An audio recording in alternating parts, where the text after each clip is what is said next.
Assalamualaikum warahmatullahi wabarakatuh.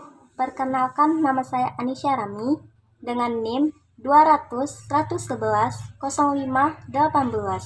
Program Studi Ilmu Administrasi Publik, Fakultas Ilmu Sosial dan Ilmu Politik, Universitas Riau, Angkatan 2020. Dengan video ini, saya akan menjawab pertanyaan-pertanyaan dari Bapak Zulkarnaini, SOS MSI, selaku dosen mata kuliah Komunikasi dalam Organisasi kelas A untuk memenuhi tugas ujian tengah semester. Baiklah, langsung saja ke pertanyaan yang pertama. Apa itu komunikasi organisasi?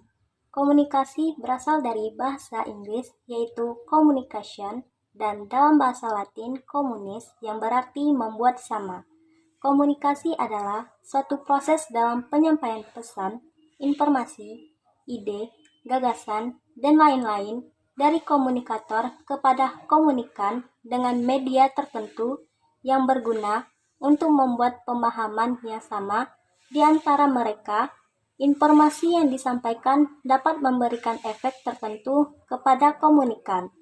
Sedangkan organisasi berasal dari bahasa Yunani yaitu organon dan dalam bahasa Latin yaitu organum yang berarti alat, bagian, anggota, atau badan.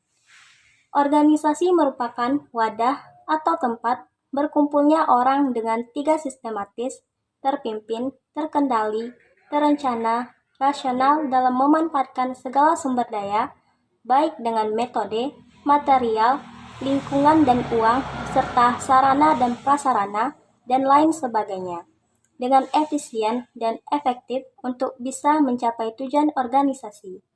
Jadi, komunikasi organisasi merupakan bentuk pertukaran pesan antara unit-unit komunikasi yang berada dalam organisasi tertentu. Komunikasi organisasi pada umumnya membahas tentang struktur dan fungsi organisasi, hubungan antar manusia, komunikasi, dan proses pengorganisasian serta budaya organisasi. Pertanyaan selanjutnya yaitu, kenapa komunikasi disebut sebagai seni bergaul? Sebagai makhluk sosial, manusia senantiasa ingin berinteraksi dengan manusia lainnya serta ingin mengetahui apa yang terjadi dalam dirinya. Oleh karena itu, mereka berkomunikasi. Komunikasi adalah kegiatan setiap manusia. Tanpa komunikasi, manusia tidak bisa melakukan sosialisasi. Komunikasi merupakan suatu aspek yang sangat luas dan selalu dibutuhkan dalam menjalin aktivitas sehari-hari.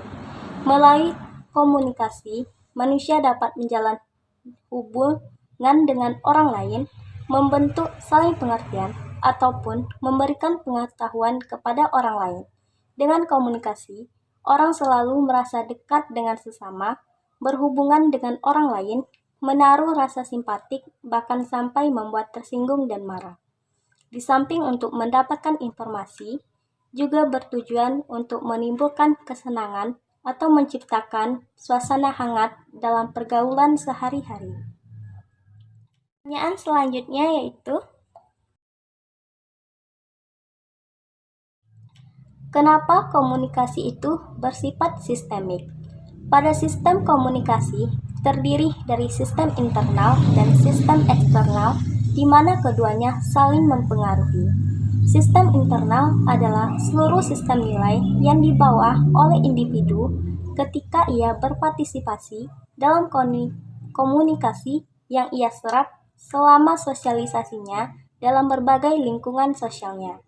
Di dalam diri setiap orang mengandung sisi internal yang dipengaruhi oleh latar belakang budaya, nilai, adat, pengalaman, dan pendidikan. Berbeda dengan sistem internal, sistem eksternal terdiri dari unsur-unsur dalam lingkungan di luar individu, termasuk kata-kata yang ia pilih untuk berbicara, persyaratan fisik peserta komunikasi, kegaduhan di sekitarnya, penataan ruangan, cahaya, dan temperatur ruangan. Lingkungan dan objek mempengaruhi komunikasi kita. Namun persepsi kita atas lingkungan kita juga mempengaruhi bagaimana melakukan tindakan komunikasi dan cara kita berperilaku.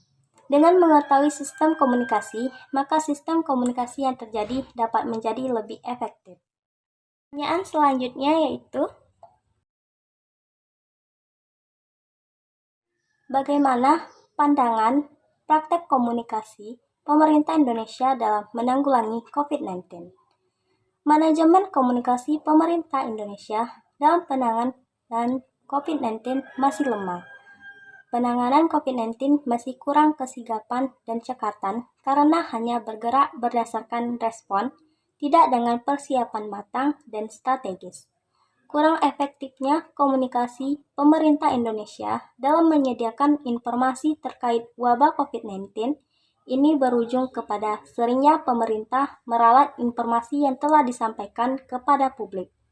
Karena masih adanya kesimpangsiuran informasi dari pemerintah dalam menetapkan kebijakan publik terkait wabah COVID-19 ini yang disebabkan adanya ketidaksinkronan dengan pemerintah daerah.